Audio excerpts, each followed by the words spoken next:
শাক দিয়ে শুটকি দিয়ে রান্না করব।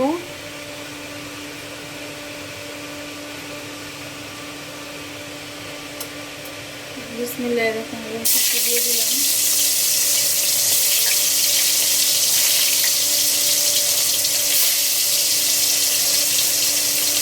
লবণ দিয়ে দিলাম।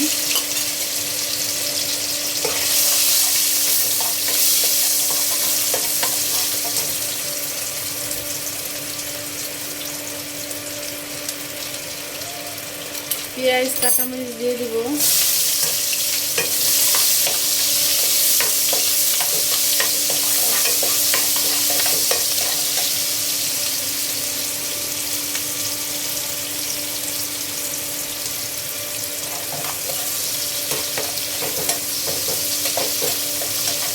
একসাথে হলুদ মরিচ ধনিয়া গুঁড়াগুলো দিয়ে দিব।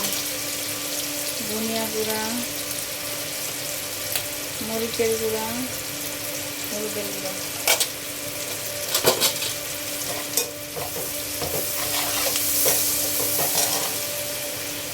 এখন পুঁই শাকগুলো দিয়ে দিব। আমার ছাদের গাছের পুঁই শাক। বিসমিল্লাহির রহমানির রহিম।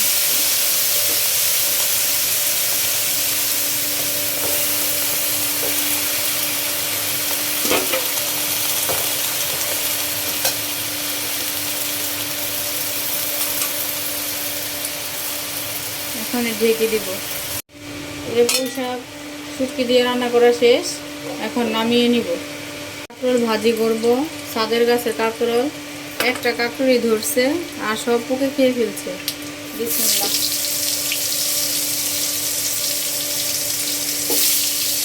আপনাদের দাওয়াত রইল, কাঁকরোল ভাজা খাইতে আইসা করবেন।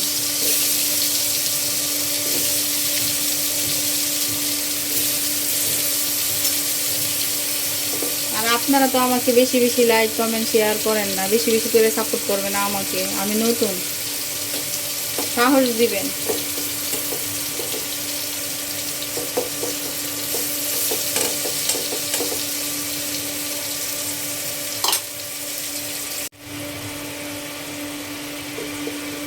কাঁকরোল ভাজা শেষ, এখন নামিয়ে নিব।